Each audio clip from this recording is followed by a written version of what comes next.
See, the only thing I can see is my own silhouette.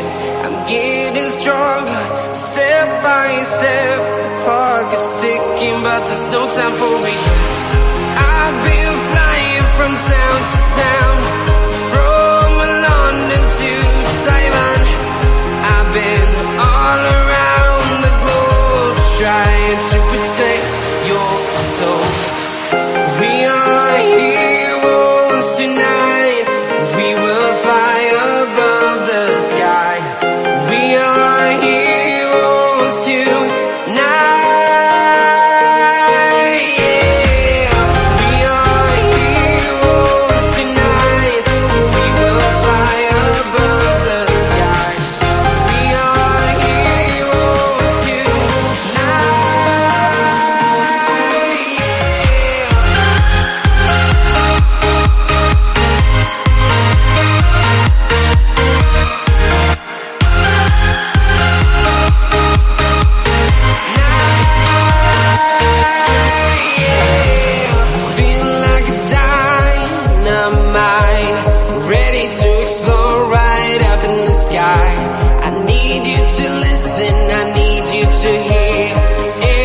Show any fear.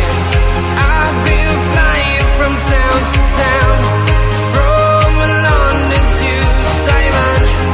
I've been all around the globe, trying to protect your soul.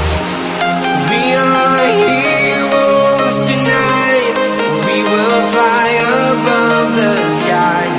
We are heroes tonight.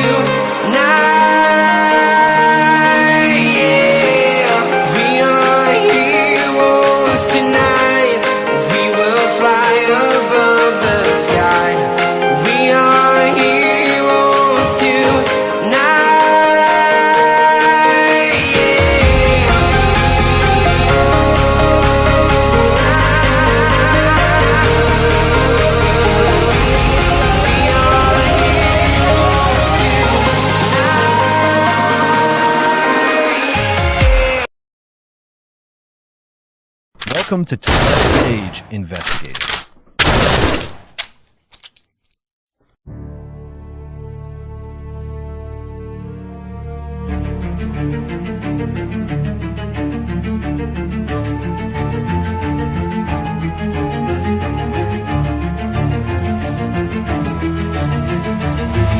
In the shadows where the truth hides deep,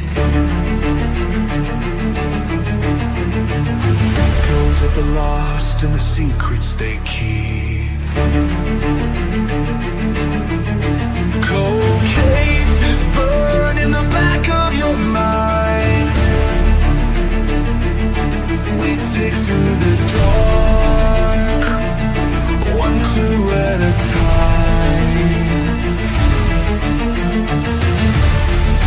This ain't fiction, this is blood, this is truth. 12-Cage Investigative, justice uncaged. We ask the questions they're too scared to say, shining a light where the guilty pray. From killers to whispers, we won't look away.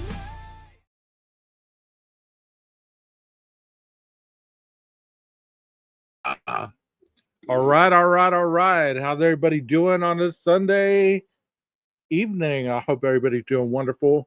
My name is 12 Gauge, and this is my channel, 12 Gauge Investigative. I hope everybody's had a wonderful weekend. It's sad that it's coming to an end. It came too quick, but you know, one of the blessings is I'm off call as of tomorrow. So that's one of the beauties of the week starting. And also, since I worked a little bit yesterday, I get a little bit time off on Friday, so it's always a blessing. You know what I mean? How's everybody doing in the chat? We got some people in the chat. We got some people that are watching from the sidelines. Feel free to come on into the chat. If you know who we are, you understand that we're not those bad people that many people speak of. in other chats. You know, I really don't like the name Guilter. I hate it with a passion. Um, I've never considered myself a Guilter. Um, but, you know, it's a popular name on these YouTube treats. So I don't answer to that call. But anyways, today I thought that we would go back into the house, and I've been looking for floor plans to be able to go into the house because we were looking at some things the other day, and now we got some kind of understanding that you know exactly where certain things are, and we get to see exactly what this is. I'm going to turn the sound down because I really don't need to hear the people talking in this, not being rude or anything, but you know, we do talk a lot of stuff. And one thing that I did notice yesterday when I was going through this house is I was noticing that it looks a lot bigger in the picture that we saw versus the inside of the house plan. And I wish that I could make it even bigger, but I can't. So obviously, this is the the sliding glass door. As we walk in, and there's the kitchen. And one thing that we did see in the photos that have been released is there was a lot of stuff on this counter, a lot of stuff. So that picture looked to be taken from this angle. You could see a lot of materials on the counter. You even saw kind of a reflection off the dishwasher. And it was interesting to really see that. So I don't know what you thought about those photos. I really don't want to continue showing those photos because to me it's just not it's not something that I want to continue to dwell on, you know what I mean? And one thing that Jeff told me about was you could once you play this, you can skip ahead like 30 seconds. I guess not. Okay. Right here, what we saw in those photos is we saw the entrance of Dylan's doorway and we saw the stairwell in some of the photos. And also we saw a photo from this direction up on the staircase, and the ping pong or the beer pong table was right here. If y'all can see my pointer, and of course, you saw a black backpack right here. You saw a couple cups. You saw some turned over red Solo cups. You saw the couch, and we will look into the living room here in a minute. But this is an interesting photo to me because um, it's interesting because it gave you a different perspective on how small this really is. See, like right here is kind of panoramic, so it looks wide and it looks big. But when you actually saw the photos, it didn't look that big at all, to me at least. What do y'all think, Chad? Did the photos give it a smaller feel to you, or did it look about the same dimensions as what you see in this attribute right here? And then, of course, let me go back a little bit. There's the stairs. And then, of course, the stairs came up over. And what was interesting to me is there's a mirror in one of the photos right here that had that policeman in it, right? And you could see this banister right here. And obviously he was against this wall, which would be Kaylee's room is over here. So what you saw was this, and the door was shut, and you saw the entrance to the bathroom, which that was an interesting photo to me. Yeah, in the dark, that would have been quite difficult to get around that table. But what we saw in the photos, we saw that the good vibes light was on, the little light in that little table against the wall was on, and what we discuss in here as well later on is we discuss that the living room window had a lot, like 221 lights on it. I think Tom Van had told me, and that kind of illuminated the living room as well. We'll go back down to the living room here in a minute, but I wanted to show you exactly where this everything is located. So they also took a picture facing Madison's room right here, where you saw the boots on the floor, you saw the jeans, you saw some kind of leopard colored object on the jeans, and then you could kind of see her table off to the distance, and you saw the bed. And there wasn't a pink comforter or anything on it, it was kind of beige colored. But what was interesting is the bathroom was a lot more modern than what you see in here. And you also saw that mirror right here against that wall that illuminated, you could see the reflection of this banister right here, which what I thought was quite interesting, you know. Um Good evening. Good evening. So I thought it was interesting that these photos did give credence to exactly some of the areas that we're looking at right now. Let me back this up a little bit. Okay, and then we go into Kaylee's room. I don't know about you guys, but her room really looked bigger in this dynamic than what it looked like in the picture. I mean, what you saw was obviously she had a shower curtain over this.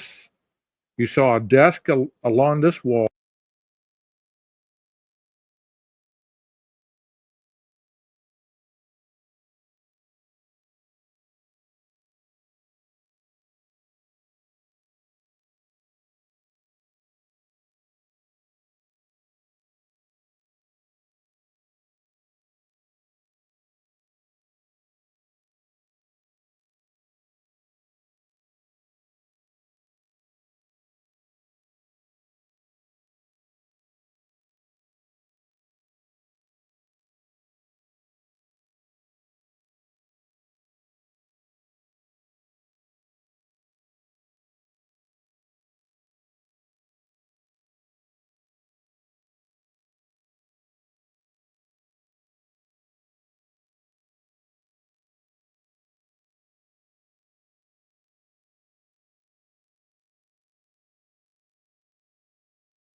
Thank you for that.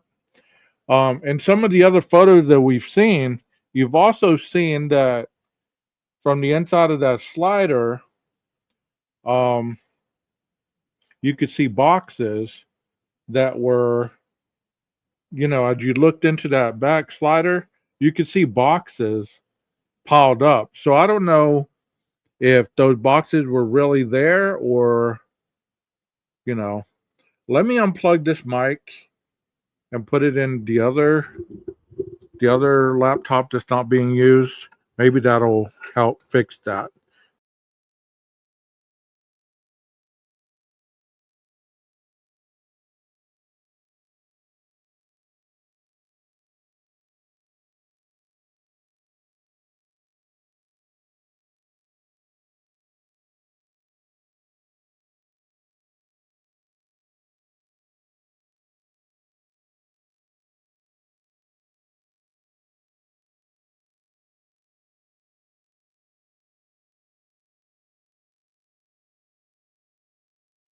Okay, sorry about that. Maybe that'll help a little bit.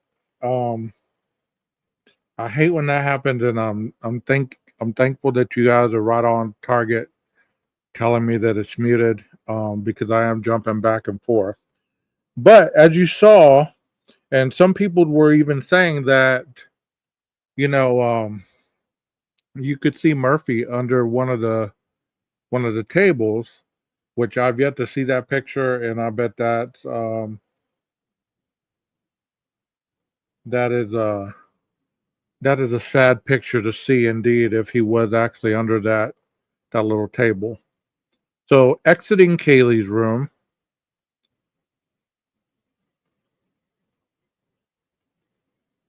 we're going back down the stairs.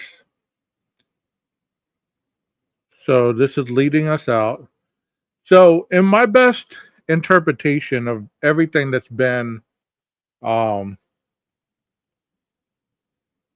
that's been discussed, my best interpretation, and I'm asking you in the chat, do you believe that Zana made it all the way up the stairs and even looked into Maddie's room and then he saw her, then she started running down the stairs? Or do you believe that he heard her on the stairs and then stopped what he was doing and came and confronted Zana? What do y'all believe happened there? Um, Give me some of your thoughts on that. Do you believe that Zana went all the way up the stairs and was looking into Maddie's room, or he caught her, like he heard her and then he jumped up from what he was doing and actually confronted her and chased her down the stairs? Tell me what y'all think. Hey, Allie. Allie says, I think she heard something and went up the stairs and saw him in the room or by the door, and he saw her and chased her all the way down to her room. Okay, that's a good thought. I mean, we've heard different variations, so it's really unknown at this point, but many people, and I'm not even going to mention any channels or nothing like that because it's not worth it. But I do believe that if we saw blood trail in the rooms, chances are there was blood trail on these steps somewhere, somehow. There could have even been blood, little dots of blood along this wall if he was in a hurry. You know what I mean? You just don't know. Because I don't know how he would have been holding that K-bar and not dripping blood. You know what I mean? Because unless he wiped it off right before he ran down the stairs after Zana. Hey, Kel. I think she went all the way up. All right. And that's what I want to know, is I want to know what you think. I don't really have an opinion on it because as we've heard from Dateline, we've heard from the documents, we've heard all kinds of stuff. She could have went and started up the stairs and stopped, and then he heard her and then ran after her. But I like some of y'all's thought patterns. I think she heard all the noise upstairs and she went up there to see what was happening. Okay. In Maddie's room, you see the blood droplets, and I think a little bit of Xana's too. Okay. Well, I mean, I believe that there was probably blood droplets on these stairs. That's just my thought. You know, I believe there was probably blood droplets along this path because unless he was wiping it off on his clothing or he wiped it off on the comforter or something like that, there would be blood droplets which he could not get all of the stuff off the knife. But I could be wrong, you know? I'm not an expert. I'm just talking to you guys just like you're talking to me. And here we are at the bottom of the stairs, and this, of course, is Dylan's room. There was a photo in some of these photos that was taken from this angle, and you could see the stairs and you could see that there was stuff along this wall. I always thought Dylan's bed would have been closer to the stairs, but as we saw in the photo, and many people told me that Dylan's room was the one with the butterflies. So her bed would have been facing the door like this. And we'll go into Dylan's room here in a minute. But her bed would have been facing this way. She had a little table next to her bed. She had a long dresser, and then she had plants supposedly along that window frame. So I believe there was probably blood droplets down these stairs somewhere, or even on the wall. There could have been blood droplets on the floor here next to Dylan's room. You just don't know unless he really wiped the knife clean. You know what I mean? So It says the whole thing is sad, and they proved he was at the Mad Greek. I think he went in that house previously. I've said that all along. Yes, you have. I don't know how they proved he was at the Mad Greek, but I guess I'm far behind from that, so I'll have to figure that out. But once again, there would have been a mirror right here. That would have startled me if I've never been in this house and I walk up and I look at myself and be like, oh shit, there's someone there. You get what I'm saying? Like, I don't know about you, but if I've never been in a house and you see that mirror as you round those stairs and you see yourself, you'd be like, oh damn, there's somebody there for a split second.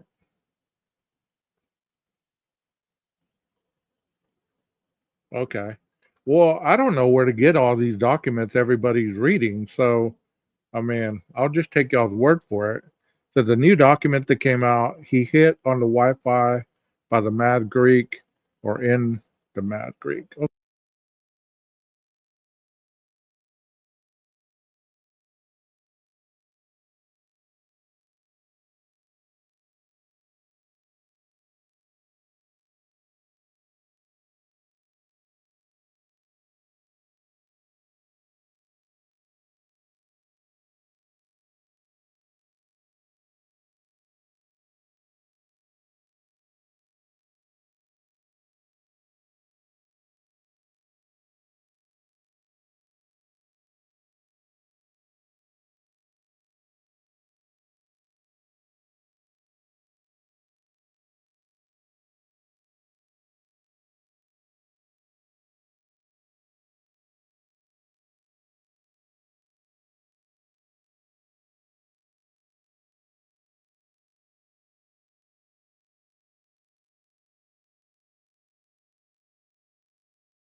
Jesus. Sorry about that. Um, like I said, how much did y'all hear? How much did y'all hear?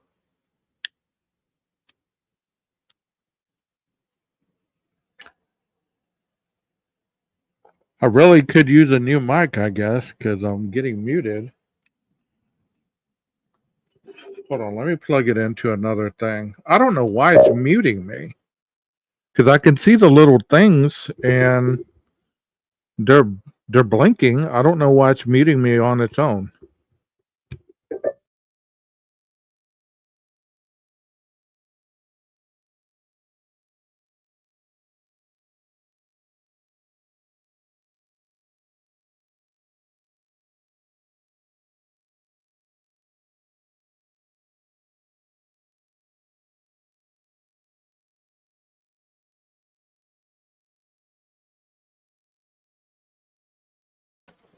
Can you hear me now? Can you hear me now? Before I go on, can y'all hear me now?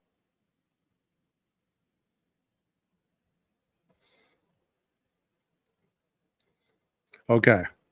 So I was saying this is the picture of the living room, and this window would have had, according to Tom Van, it had like 221 lights, those little lights that were on, and it would have lit up this part of the living room, plus the good vibe sign and the little lights on the table against that picture, under that picture. Like I was saying, the beer pong table was set up in conjunction with this doorway.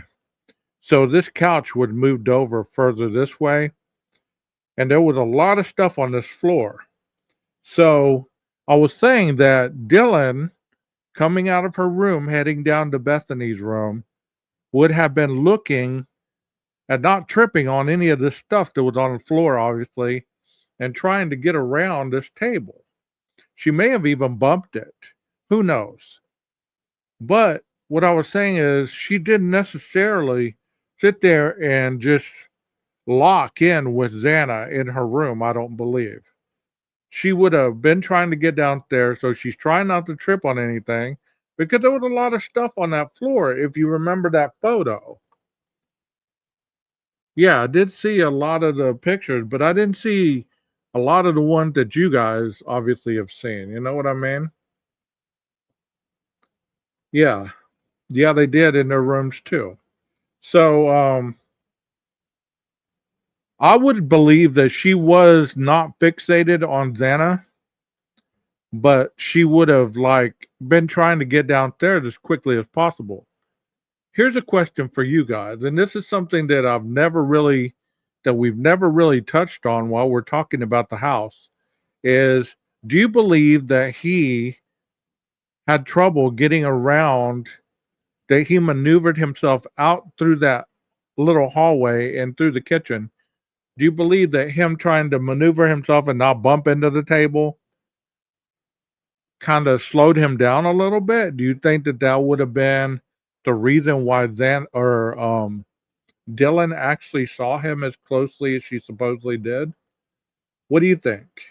Do you think he bumped the table? Do you think so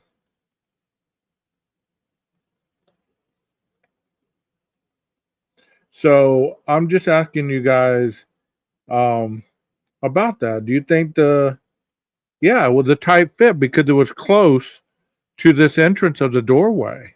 So I don't believe that she would have been fixated on Xana on the floor. I'm sure that she probably saw her on the floor. I'm not debating that whatsoever. I'm not debating any of that. But to be fixated, like people have said, she's fixated on Xana as she's walking through that living room. Now that we see the pictures, we understand that there's a lot of junk in the way, that it wasn't as clear and clean as people believed. And also, like I said the other night, they couldn't have cleaned this up in 8 hours. Because think about this. If they did a cleanup, they would have cleaned up all the blood and everything on the floor, but left all the beer cans and everything else, like those pictures showed. Come on. You'd think, I mean, honestly, do you really believe that there was a cleanup? I don't. I've never believed that there was a cleanup.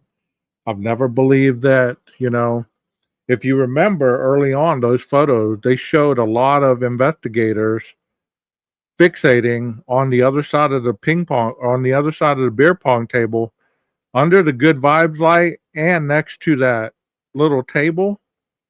There could have been blood droplets there. You know what I mean? I don't know about the double red solo cups. I thought that possibly they were playing beer pong and, they knocked those over. I don't know. I don't think they had anything to do with the crime. You know what I mean? I believe there was probably blood in that area. I believe that he could have brushed up against that beer pong table. There could have been blood spatter, a little bit of blood residue on the beer pong table. We don't know. But they did fixate. Those investigators were in that little area because we could see in that photo and in that video with the handprint on the outside window, we could see that. So I believe that they spent a lot of time in that area for a reason.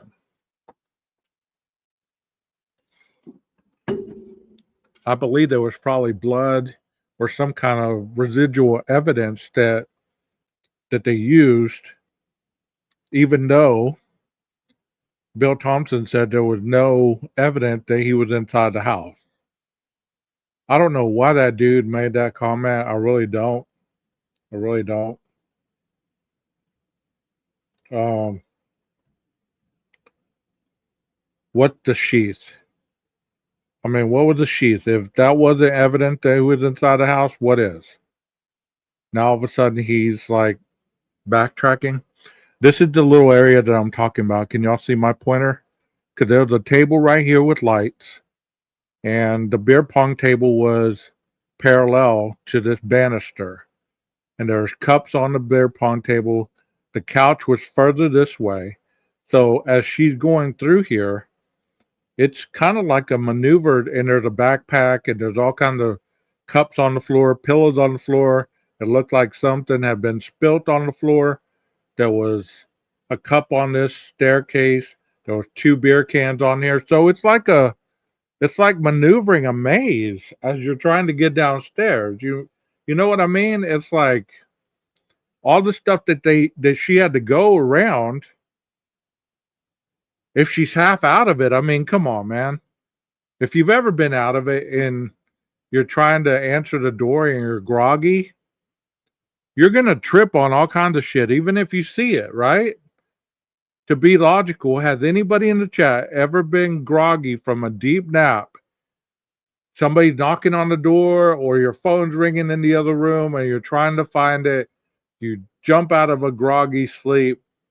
You try to find what it is that you're looking for, and you twist your ankle almost trying to get through whatever it is that you're trying to get through. And those other 2 girls are fortunate they were too scared to investigate, or they would have ended up the same as poor Zana, who went to look. I agree with that statement. You know,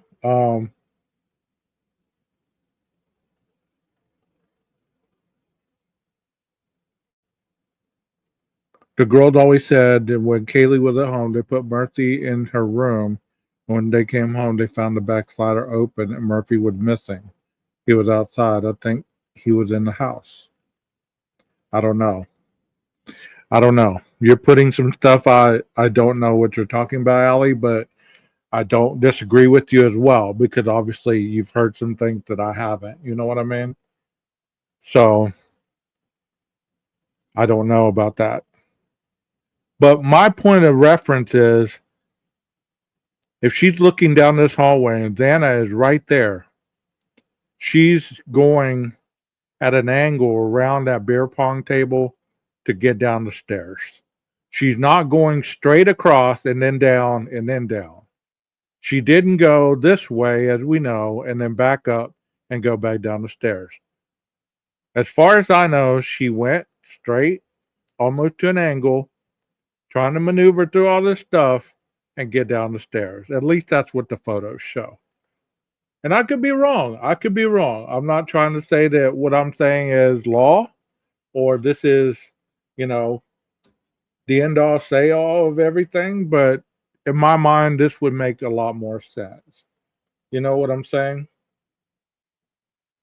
She may have gotten a glimpse of her on the floor. Of course, of course.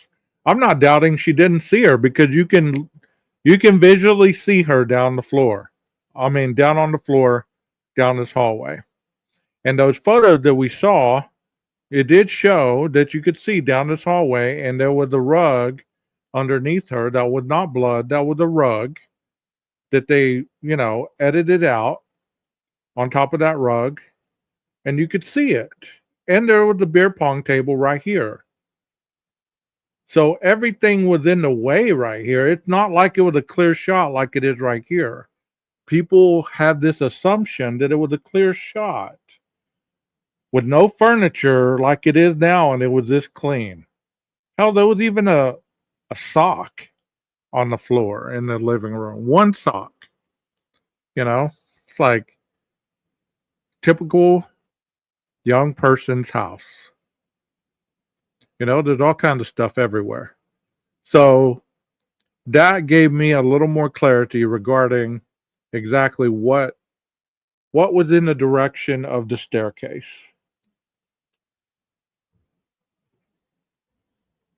What side of the table did DM pass might make a difference. That's true. That's true. That's true. I like that. Yeah, if she went on If she went to her right-hand side and went around the table, then she would have been more apt to be closer to Zana. But to me, it makes a lot more sense. If you're coming from your room, you're going to go this direction. But I'm not Dylan, or I've never been Dylan, so I don't think like Dylan, I'm sure. But that is a great thought. That is a great thought. So there is one of the perspectives that, there was obviously a table right here, and there's a beer pong right here, and all the stuff that was seen in that photo.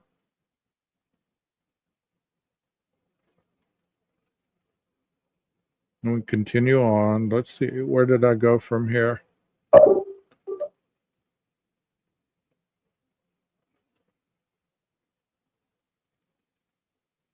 I guess we talked about that for a long time. Come on. Okay, then I guess we went back upstairs. Okay, eventually we went to Xana's room. All right.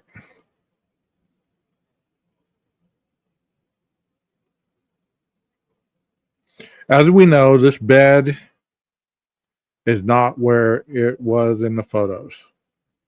This bed is not in the right direction. This bed is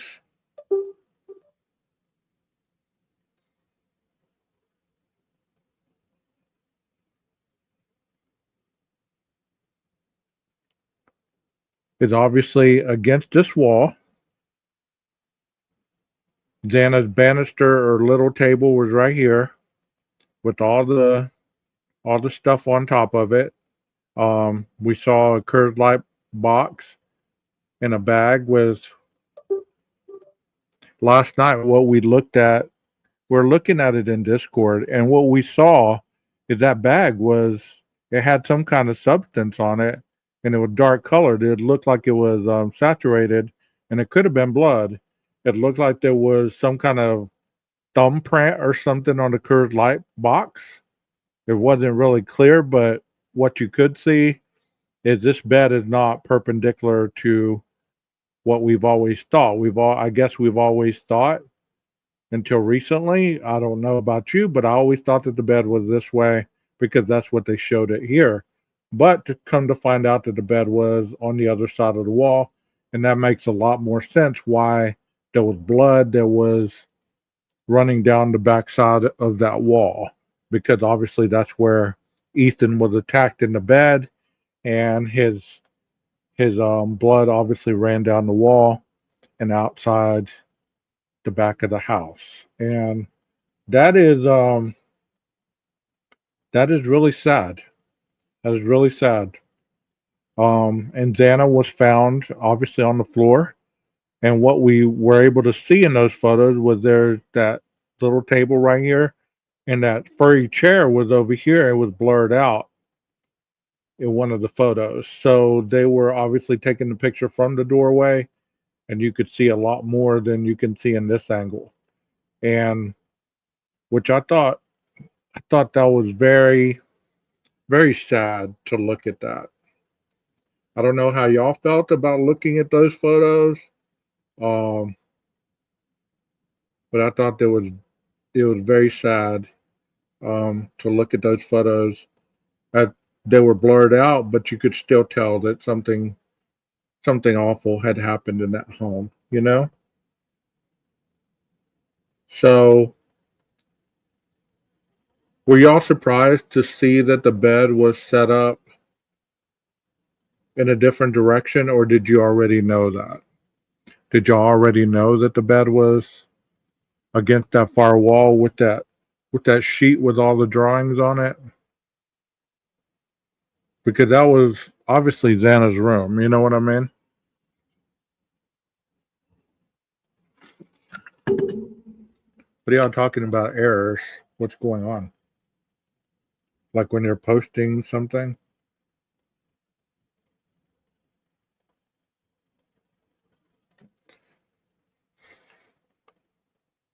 I don't know. It's weird. Like I've gone in other people's chats, and I posted stuff and it don't let me.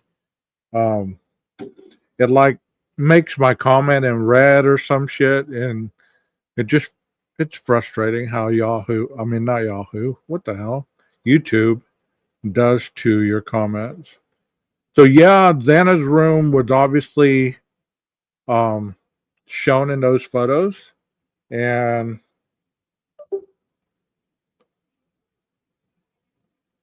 PKC says, I suspected other than the headboard wouldn't allow this head between the bed and the wall like was stated. I think because of the outside leakage, we pictured the bed different, but now it makes more sense. Yeah, I agree with you. Hey, Mountain Mama, thank you for being here.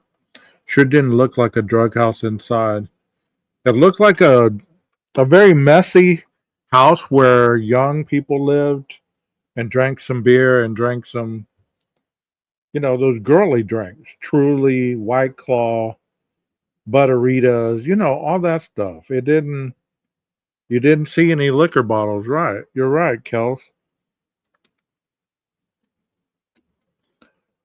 They drank Coors Light, obviously. You could see a lot of Coors Light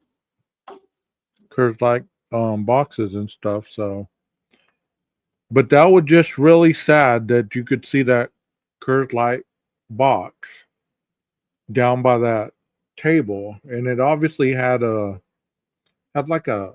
I'll show it here in a minute after I'm done with this. That way we can look at that again. Um, and this is obviously Maddie's room. They didn't. I don't think they really went into Maddie's room. Or let me talk about something else. Against this wall, you could see some spatter, and it looks like that's where Ethan was slashed along his neck, and kind of it went on the wall. So in that photo, you could see that.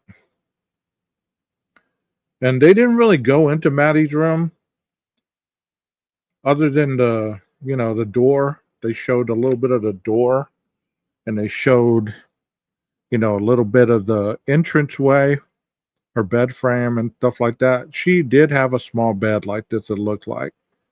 You could see the table. You could see, the rug and everything underneath it. And you could see just as it was set up in some of the pictures that we've seen, that's how it was set up. So,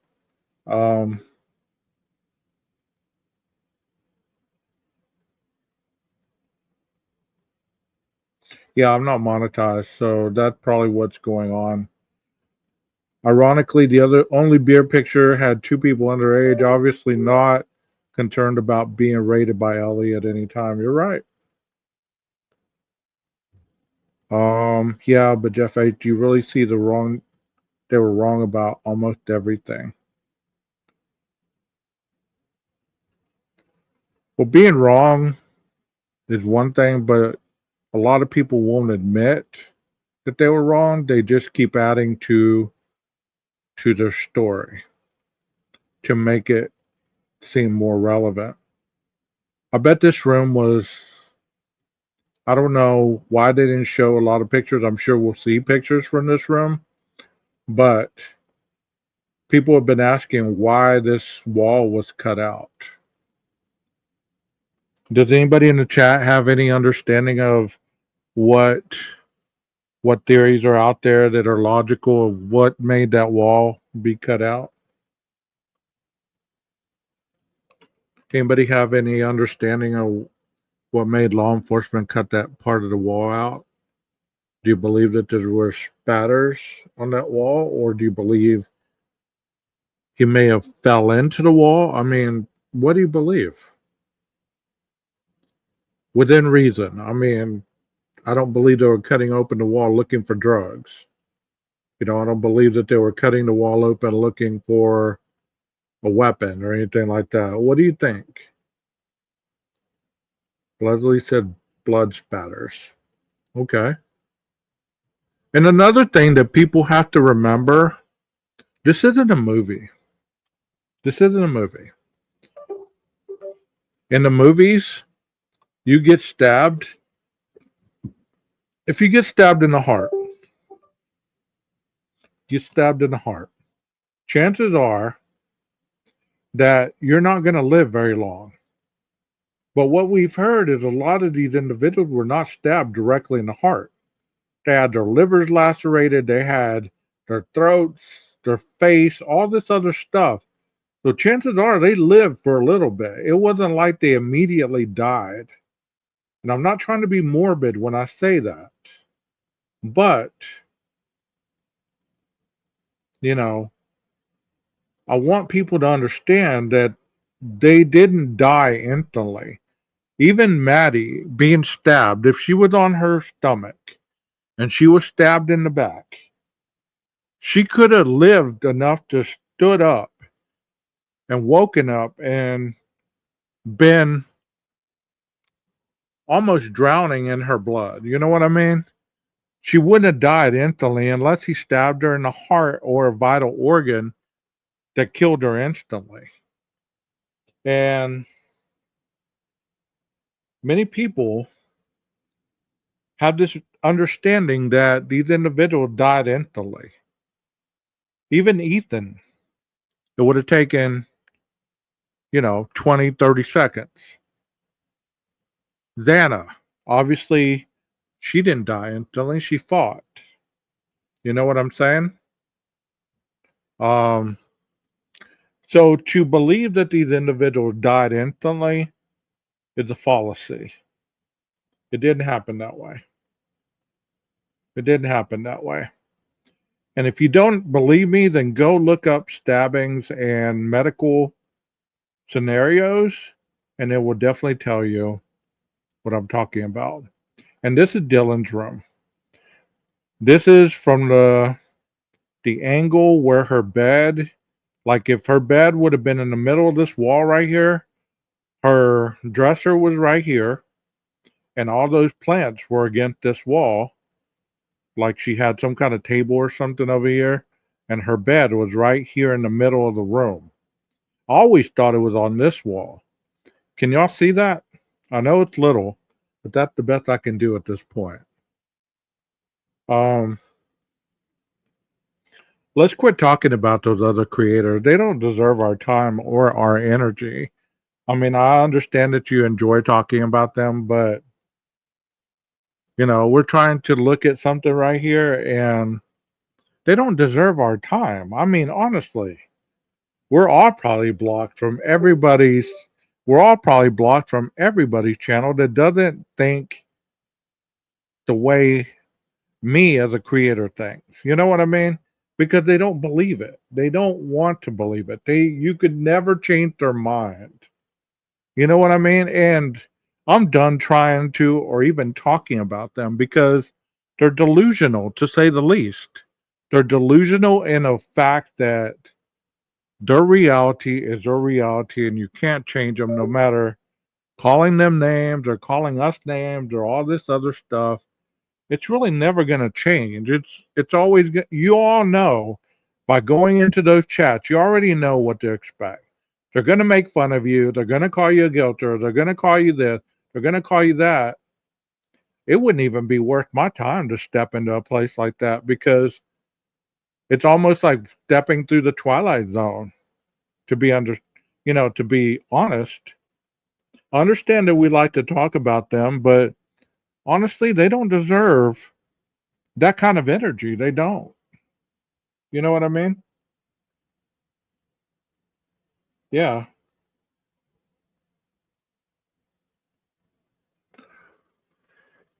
And think about that statement a minute, Jeff. Think about that statement.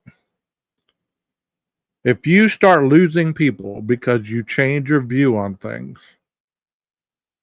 and you feel like you are relative to this case, because a lot of creators feel that without them, this case would have no kind of voice. If you feel that you're that relative to this case and that you spent that much time researching and investigating and having the best breaking news or whatever, it's going to hit hard on your ego. So, of course, you're going to change your stance. You're going to change who you are because it's all about your persona that you're trying to present to YouTube. You get what I'm saying? It's like, to me, I don't care what people think. I really don't. I present what I want to present, and if they like it, they like it. If they think I'm stupid, so be it. They call me a guilter, so be it. I've been called a guilter since I started my channel. That's the stupidest phrase I've ever heard in my life. It really is. It really is.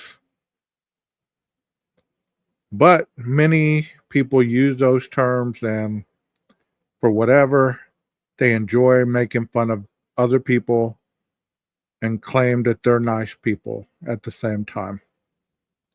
But once again, I'm showing you Dylan's room, and her room really wasn't as big as it looks like in this photo. This is obviously the backyard, and the bed would have been right here in the middle. And I really tripped out when I saw that, because this was Bethany's room right here, and she had the big window too. I believe that her TV and stuff would have been against this far wall over here, because we saw a bedroom at the very beginning of what I'm going to show y'all, and I didn't recognize that bedroom. So I want to know, if y'all believe that that was Bethany's room, because on that newscast it showed a bedroom, and I didn't recognize it. There was an entranceway, there was a doorway, and there was a TV against that far wall, and I think that was Bethany's room. But there was a door on the right side. And I'm not trying to be an ass. I don't want to run anybody out of here. If you feel that you need to leave, I mean, leave. But I'm not trying to run anybody out. I'm just saying I'm over all that stuff. We've been doing that for 2.5 years, almost 3 years. How much longer are we going to go back and forth? You know what I mean? At one point, you have to ask yourself, I'm making a choice to go into this chat. I know that there's more people in this chat that go against what I think. Why am I going in here? Because they never seem to believe what I have to say. I never seem to get over on any of them to believe my way. And all they do is chastise you, talk about you when you're not there, make fun of you, all this stuff. Either you enjoy it, or secretly you're one of them. You're looking for acceptance. One or the other. I wouldn't want to be a part of any of that. And I distanced myself from a lot of that a long time ago. You get what I'm saying? Yeah, this is Bethany's room. This is Bethany's room for certain.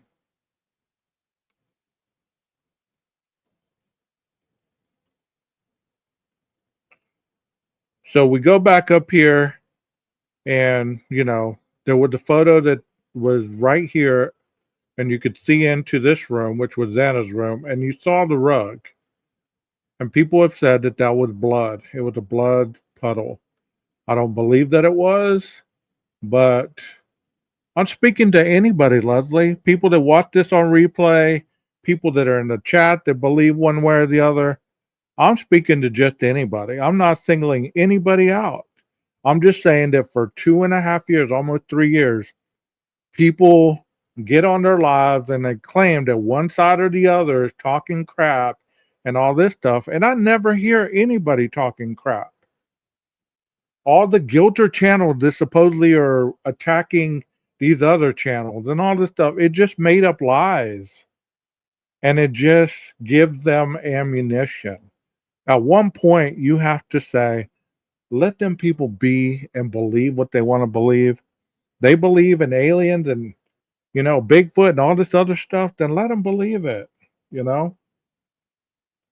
So that's all I'm saying. I'm not talking to anybody in here. If the shoe fits, wear it. But I'm not talking to anybody specifically in here. So this hallway, I saw a picture that depicted this hallway. and you didn't see a lot of the living room. You just saw inside the room, and it was blurred out, and you saw like a black little image right here, and it was blurred out. I would have thought that that was a black rug. There was a lot of people that were stating that that was a blood puddle or whatever it was. You know, I don't believe that it was, but I could be wrong. And this was the spare bedroom. This looks like the bed that Brian would be sleeping on in prison. Honestly, more like a rehab bed. Because if you've ever been to a drug or alcohol hospital or a psychiatric center, they have beds like this. It's a wooden frame with a mattress, a little pillow, and a blanket, and there's nothing in the room. Just like this. But this is a spare bedroom because of the panel right here. And obviously we know about this closet. Supposedly in one of the documents, they said that they found a rolled up $2 bill and some kind of blue substance that was powder form. So was that in this room? Can y'all help me out with that? Was that in this room?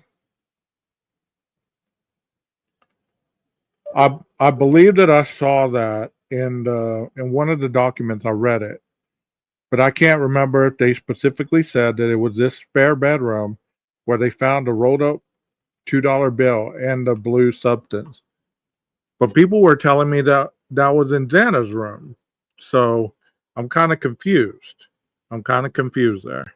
It said Southwest first bedroom. Okay, so it was in Zana's room? Okay. Like I said, I read it and I was just trying to figure it out. Trying to figure it out. So it was in Zana's room. I'll take y'all's word for it. And once again, this is Bethany's room. Of all the rooms, I believe she probably had the biggest room. It looks like it, but like I said, these rooms look huge until you put furniture in them, and then, you know, it doesn't look so big. The picture that I'm going to show you, it looks like there was a photo taken from the doorway, and this door right here is seen, and you can see inside a room, but I don't recognize the room, so I'm thinking it's Bethany's. I'm going to show you. And we're going to see it here in a minute. But I wanted to go inside the house. That way you'd have a different perspective on what you've seen recently in the photos, because I know that you have those photos in your mind, and I'm going to show them here in a minute. And once again, this would have been the photo in which they showed the beer boxes, or the Butterita, the White Claw, there was a can here, there was a pillow, a cup, a beer can, some knocked over red Solo cups, and there was a beer pong table right here. So, and you could also see in Dylan's room.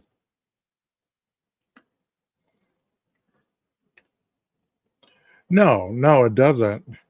And one thing that we were talking about last night, which I thought was interesting, and I'm going to show you in that video. I think that's where we got to right here is, yeah, that's the end of that. Let me go ahead and get that other video up here. One thing we were talking about last night was out on the back patio, it looked like it was iced over rather than the snow. So do y'all know if it would have snowed that morning or if it snowed overnight? Does anybody know what time that? I know that probably around the time that Koberger was supposedly driving around by YYY Park, it was 32 degrees and overcast. I believe that there was a slight drizzle, but I'm not for sure.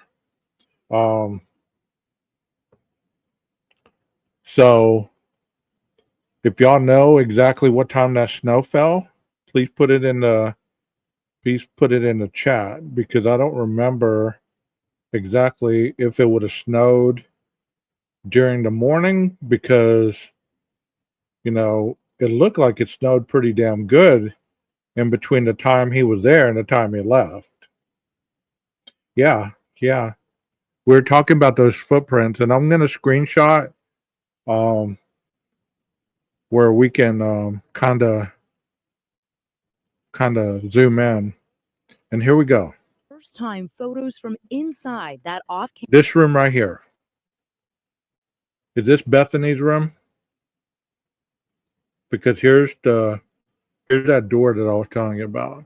It went so fast that I didn't catch that until last night.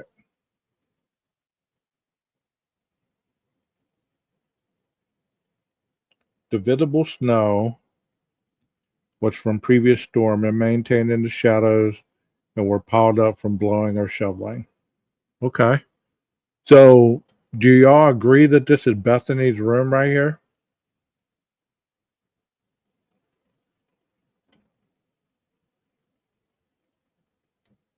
Okay, Farrah, I got that. Like that comment. Y'all tell me if y'all believe this is Bethany's room. I know it's not Zana's room because there's not a door to the right side of her room.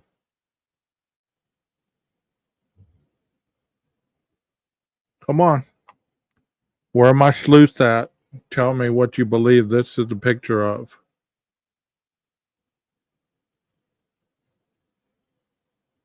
We were talking about this last night in Discord, and we thought that this was Bethany's room. Okay, Mountain Mama, thank you. Because I believe that was Bethany's room. This door is a utility room.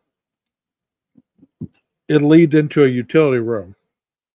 And then further down, there's the bathroom.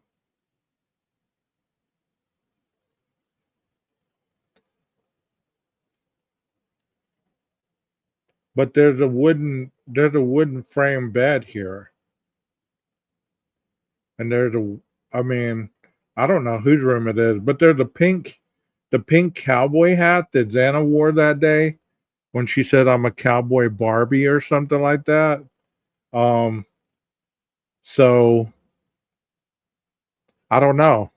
I'm kind of confused as to what room this is, but I think it's Bethany's. I'm not for certain. But she does have a utility room to the right. So that's the room that I wasn't certain Campus on. home, where convicted killer Brian Koberger committed those grisly crimes. The nearly 2. See, that's Maddie's room, and she has kind of a covering. And, this is a door opening, I guess. And, she has the rug and her shoe stand over here. So I think the first one was Bethany's. 100 images of the crime scene now obtained from. And see, like what I was just talking as we we're going through the house, this is a tight fit through here. You get what I'm saying? I know it doesn't show the whole thing, but at one point you have to use your brain and say, look, it looks like it would have been a tight fit. He wouldn't have been able to just walk through that table, through this doorway, out the door. He would have had to maneuver through both these tables somehow and get out through the kitchen. Don't you agree or disagree? Okay, Mountain Mama. Yeah, I don't know. I just thought that was interesting. I didn't know whose room that was. And then we The go, Moscow Police Department. and obviously this is Kaylee's room. Like I said, here's the shower curtain that goes over her closet. And here's that little wall. Or maybe this is the curtain that goes over the slider. Probably the slider curtain. And this is the little wall crevice that she had all her stuff along that wall that I showed you.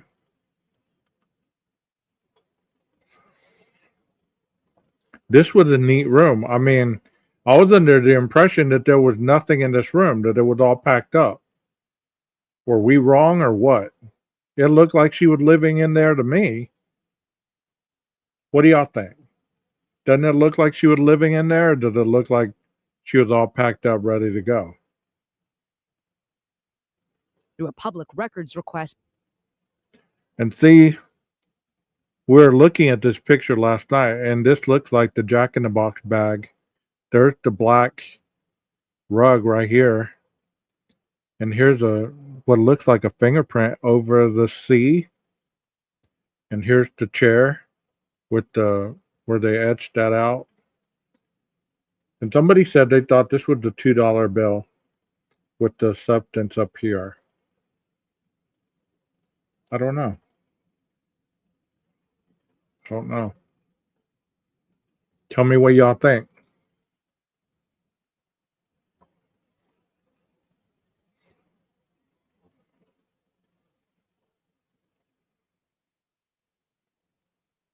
Yeah. But I thought this was interesting that Coors Light in that bag had a lot of blood on it.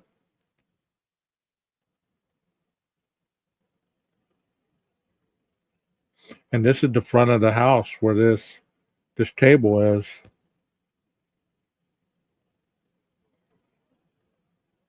But they staged it, right? They made it look like By this. NBC News affiliate.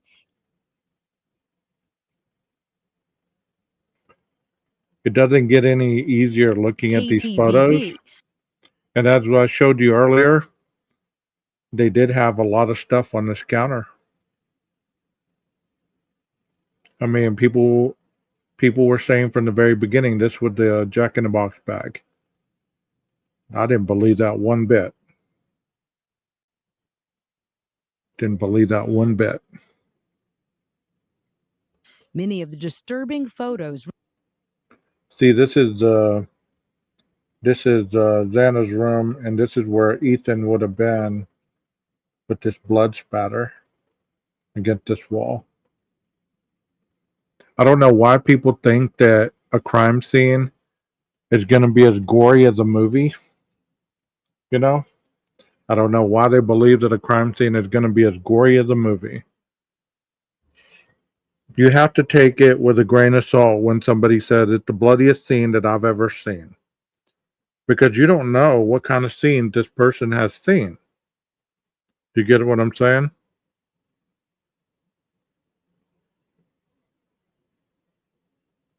You don't know if she hasn't seen hardly any bloody scenes. And this is the bloodiest one that she's seen. So it makes sense that she would say something like that. But if you're looking at it through the eyeballs of a doubter, you would say, no, there's no way. There should have been more blood. She said there was blood everywhere. Well, possibly there was blood all over the bed, all over the floor, in a condensed area. That would have been a bloody scene, right? Doesn't mean that there would have been blood all over the walls. Redacted or blurred by a. See, I mean, and people have made comments about there's hardly any blood on this bed. You don't know what it looked like when they walked in. You don't even know if this was the actual photo of the individual being under this blurred image. This could be all blood right here for all we know. Authorities, but they shed light on the since demolished King Road house where Kaylee Gonsalves, Madison Mogan, Zana Kernodle, and Ethan Chapin were killed back in 2022. I like this part right here, and this is my favorite part. If I could play this nonstop on my channel, I would. This is where the judge says, so you're admitting to guilt because you did it, right? And he says, yes. So how much clearer does it need to get? Let's hear that. Pleading guilty because you are guilty. Yes. The last vestiges of a typical college One more time. the last vestiges of a typical Yes. the last vestiges of a typical Pleading guilty because you are guilty. Yes. the last vestiges of a typical college home, an open front entrance with a wreath hanging on the door, college home. Okay, this is Dylan's room. And like I said, when we looked at that photo, it looked bigger than this. But as you can see, that back area, and here's a plant leaf over here, so that would have been against that far wall. And this is the big entrance with the closet and everything else over here.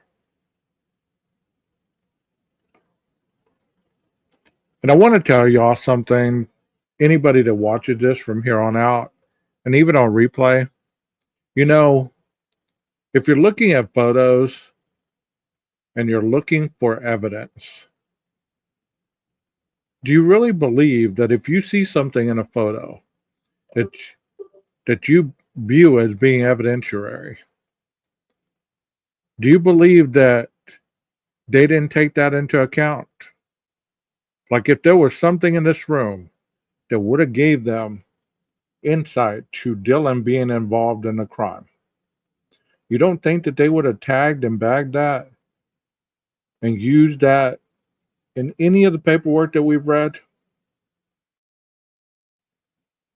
I believe that people are looking at this case through the eyes of whodunit, not the murder itself. Whodunit is more important to them than the murder itself. Because whodunit is never going to have an answer because everybody's going to be thinking different. Nobody's ever going to agree on one person unless you really understand what it is that you're looking at. And obviously the police officer, the investigator, the FBI, the forensic team, all the people that have experience when it comes to a crime scene, they know what they're looking for. They know what not to look for, and they know what's irrelevant. So the fact that a lot of these things that you see that maybe didn't turn up in the evidence list or anything like that, maybe because it wasn't relative. No other reason. But to question it in your eyes is relative. So who can argue the fact? An open front entrance with a wreath hanging on the door, a living room with a back. And like I said, as far as this living room, look at this couch, looked a lot bigger. And there was a lot of stuff between the banister and the stairs where Dylan would have had to maneuver through all this stuff to get to Bethany's room. You know? So there's a point where you just have to tell yourself, look, I can try to look at this picture and find some kind of evidence that disproves that Brian did this. I can look in this picture and try to find that somebody else did this.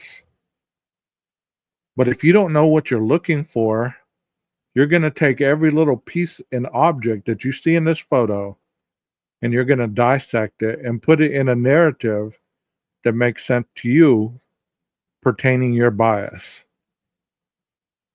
You don't think that they swabbed all these cups? You don't think they swabbed these beer cans? You don't think they swabbed the boxes? You don't think they swabbed the furniture? You don't think they swabbed any of this stuff? If there was blood in any of this area, you don't think that it was looked over? If you don't think so, then you really don't know what an investigation entails, because it's going to eliminate rather than create a suspect. That's how it works. You eliminate the obvious rather than looking to create a suspect. That's not how an investigation works and how y'all look at it. You look at it as the police are trying to find a suspect. That's not how it works. They're eliminating people. from being suspects. The most common ones first. All comes razor. And then they work their way back. You know what I mean? So that could tell you a lot of what's wrong with y'all's investigative theories is that you look to create a suspect rather than eliminate the obvious people involved. Because you can't see that the two surviving roommates couldn't have had anything to do with this. There was no DNA on any of the bodies that pertained to any of the surviving roommates. None. There was no knives in their rooms. There was no trail of blood leading back to the room. There was no signs of a cleanup leading back to their rooms. None of that. But yet you're willing to put these people through hell because that makes the most sense to you rather than somebody went into this house and killed 4 people. But that shows your intellectual limitations. Do you get what I'm saying? Because if you have the ability to think outside the box, you wouldn't keep repeating the same thing over and over and over. Red plastic cups scattered on the floor. Photos of staircase. Like I said, as Dylan was running down these stairs or walking briskly down these stairs, she would have had to like maneuver from that beer can, that beer can, that beer can, that cup, trying not to hit any of this and trip and fall down the damn stairs. You're already groggy. You're already in a mindset full of worry, question, and doubt and fear, and you're trying to maneuver yourself down these stairs. You're telling me that to be a killer, you're just going to do the obvious and stay in the house. You know what I mean? But believe what you will. Believe what you will. And like I said, this is Dylan's room, and it looks like she had like a little shelf right here with wicker, and she had little stuff on there. So the fact that she opened this door, she would have been kind of against that, looking out as she saw the individual walking by. A bedroom and bathroom. And see, like I said, this mirror would have freaked me out. If that's what I was, I've turned that corner from that banister and looked at myself, I'd have been like, what the fuck? What is that? You know what I mean? What is that? But you're not going to spend time looking in the bathroom unless you see obvious reason to investigate there. You're not going to pull all the draining and all this stuff unless you see blood or you find blood spatter under the luminol on the sink counter, or there's any blood trail that lead to the bathroom. And at that point, you're going to do that. But if you don't have any reason to do that, you're not going to do that. You know what I mean? Where an investigator's reflection is seen in the mirror. But the images also show signs of. And like I said last night and the night before, these are droplets, meaning that the individual was standing still. There's no trails either way, demonstrating what direction the individual went. He was standing still at this point, so these droplets were coming straight down off of the individual, whether it was the victim or whether it was the perpetrator. One or the other left these droplets in place. There's no trails demonstrating which direction that person was going. There's no additive blood spots on this side, so it's almost relative to know that this individual was standing right here dripping with blood. You get what I'm saying?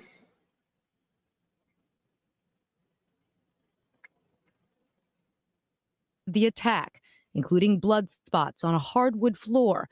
And this is the glass door. Okay, this is the interesting part that we saw last night. It looks like 2 sets of footprints, because this one's obviously coming this direction, this one's going that direction. So did the police find these footprints and then kind of shadow alongside them to look at them? it's a confusing thing because you have to ask yourself, did it snow? Did it ice over? Did the individual step on the ice, leave his footprints in the ice? Because in one of the documents it did speak about these footprints going to the west side of this stump and out through the fence area. I did remember reading that because I read that in one of the lives. So that's always kind of intrigued me a little bit. It's really intrigued me a little bit. And I'm going to screenshot this. I'm going to look even further at these footprints to see if they look a little identical or if they're totally different. Because as we were talking last night, this looks like ice. It doesn't look like snow. Because you know how ice has that hard outer layer when it freezes? So that tells you that there had to be some kind of condensation in that area to freeze over. So, I don't know. I'm going to look more into that. The police believe Koberger opened to enter that home. The person that slithered. And somebody asked Jeff if he believed that the door on the slider was broken. And we've discussed that in a prior live. It is one of the earlier ones. And he does demonstrate how he had his lock upside down and how it was easy to pop it off and things like that. We have discussed, whether it would be easy to go into a slider. There's been many people that believe that, he did pop the door open or it was unlocked, one or the other. I believe that it was unlocked and he had probably been in there prior to that night. I believe that he had probably been in that home and even looked around while nobody was home. Because if you're surveying a house, you're going to know when all the vehicles are gone, there's nobody going to think anything of it if an individual walked in the back slider because there's so many people walking in and out of that house. Of course, you're going to wear gloves, right? But, it's interesting nonetheless. And you're right, Farrah, that was in the report. I remember reading that. So a lot of times when I speak on stuff, it's not me speaking on it just because I want to speak on it or because I'm creating some kind of narrative. It's because I've read those documents and that's what they say, word for word. So it's very simple to the point where, okay, this is what the document said. It's not left for interpretation. It's kind of like this weekend I had to document a transport that I did. You don't put any emotional attachment in that report. You basically stick to the facts. I picked a kid up. I took him to this location. I ran the camera. He was in shackles. He was in leg irons. He was in this, blah, blah, blah. Came home, put his stuff in storage, blah, blah, blah. All this other stuff. No emotional attachment whatsoever. Just strictly facts. Because you document like you're going to court. So those documents that were written are nothing more than that. That's it. That's why there's no emotional attachment. That's why there's no emotional words when it comes to those documents. There's not the officer saying, well, I believe that this happened or I think that happened. No, they wrote in a very specific, this is what I saw, this is what I observed, this is what went on, this is what was said. These are the officers that went in and out of the slider. This is the chain of custody. This is the log that we kept. Very specific. But if you don't believe in the law enforcement or you don't believe in anybody other than your own perspective, you're going to doubt everybody's sincerity when they're doing their job. You know what I mean? You're going to doubt everybody doing their job to the best of their ability when you only believe in your directive or your bias. And the more you push your bias, the more ignorant it makes you look in the long run because eventually your bias is going to run out of gas. You're not going to be able to push that narrative forever. Eventually it's going to run out of gas. because people are going to wisen up and they're going to say, well, that doesn't make no sense. Right now it's red hot because there's still so much coming out, but eventually everything's going to cool off and people are going to see the light. They're going to see, what, all this stuff we've been listening to for all this time was nothing but garbage. We were being fed a narrative that wasn't even real. But of course, the individuals that are feeding these narratives will just double back and say, well, I told you it was my opinion. I told you it was my belief. You didn't have to believe it. But you also have to look at some of these individuals in their chats. There's a lot of questions. There's a lot of chatters that ask a lot of questions, direct questions, kind of like you ask in this chat. Does the creator have a very distinctive, honest, factual answer? Or do they give you an answer and then they say, well, that's my opinion or that's my understanding? Because either they know or they don't. You can't say it doesn't make sense or this is sus or all this other stuff if you never bring anything that does make sense. You're so one-sided that you don't even bring the other side of the coin. You say that you're open-minded to other things, but you're really not. You claim that the guilter channels are closed-minded, that they only want to see a certain thing.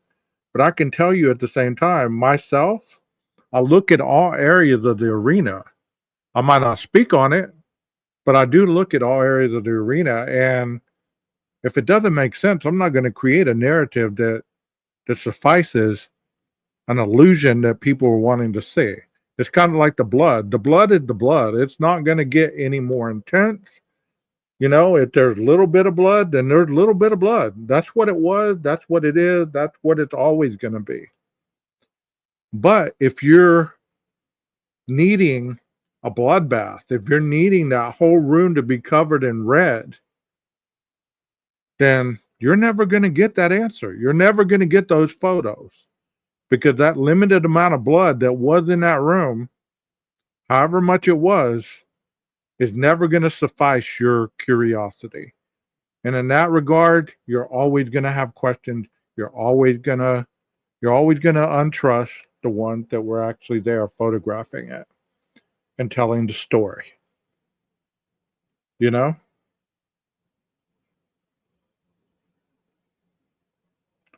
And, as the judge said, you're pleading guilty because you're guilty, right? Yes. Did it not get clearer than that? Did he say, oh, hold on a minute, Judge. I think I'm guilty.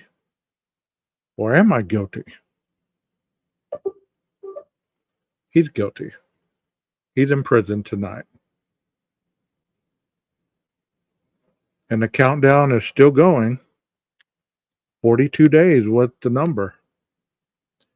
And other than people talking about Nancy Grace saying that he filed an appeal or is going to file an appeal, I've yet to hear anything from mainstream media on any of it. So the countdown is on. 42 days. It's probably even less by now. It's probably 30 or 20 something by now. But he'd be an idiot to recant on the plea because that would just put him right in the crosshairs of the firing squad if he didn't win the case. And it doesn't matter what any of us think, whether he's guilty or whether he's innocent or whether there's ever been any evidence, or even what you hear the prosecutor say or the defense. The defense hasn't been talking, but the prosecutor say, he's going to say a lot of stuff. Doesn't always mean he's honest. But this is the guy that you didn't trust to begin with, so why are you taking his words now? You said he was a liar. You said he's corrupt. You say this and that about him. So why do you take his word as what he's saying now as the absolute truth? You ever think of that? Because you didn't like the guy. You called him names. You You said he was incompetent. You said all this stuff about him. Why should you take him at his face value now? See, that's what's so funny about certain things is you don't like these people openly, but yet when they turn the script and they give you something that you're supposed to like, then you still question that. Is it ever enough for any of you? Is it ever going to be enough for any of you? Or is it just the game? Only you can answer that. Hopefully you find the answer that bring you peace about this case. Because at the end, there were 4 people murdered. The murderer is in prison. He admitted to guilt. Whether you believe that's showing that he committed a crime, I don't know what other proof you need. Was there things done wrong in this case? I'm pretty sure there was on both sides. I'm pretty sure it wasn't a perfect case. I'm sure there was corners cut. I'm sure there was a lot of things done by the pressure of not only social media, but as well as everybody involved. They had a killer on the loose. They wanted to calm people down. They worked fast. They worked diligent. And they found an individual in Pennsylvania that met more criteria than not regarding circumstantial evidence that proved that he was the one.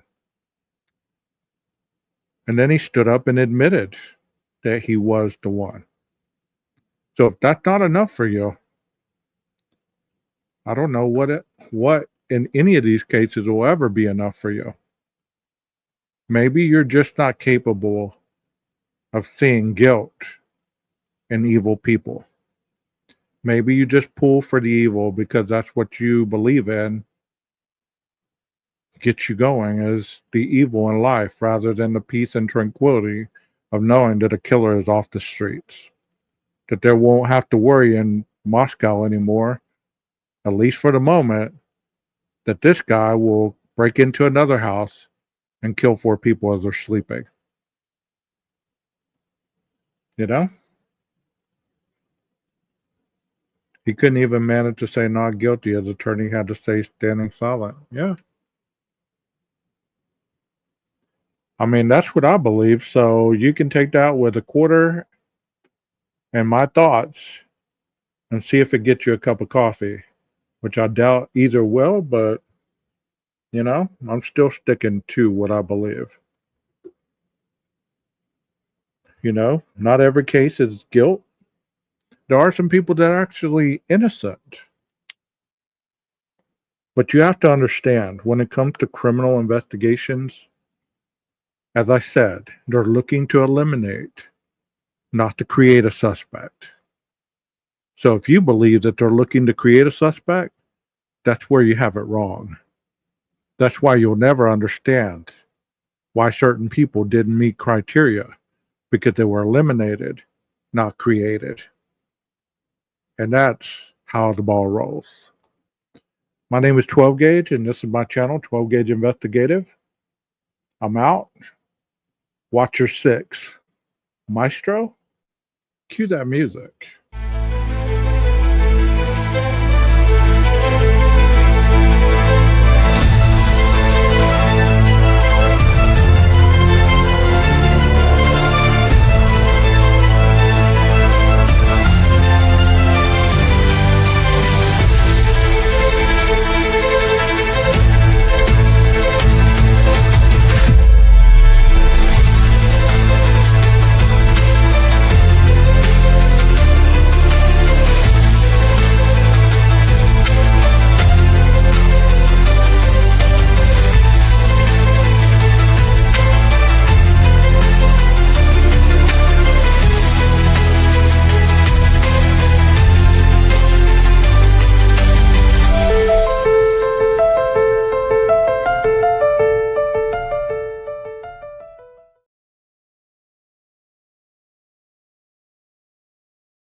down to Taiwan. I've been all around the globe trying to protect your soul.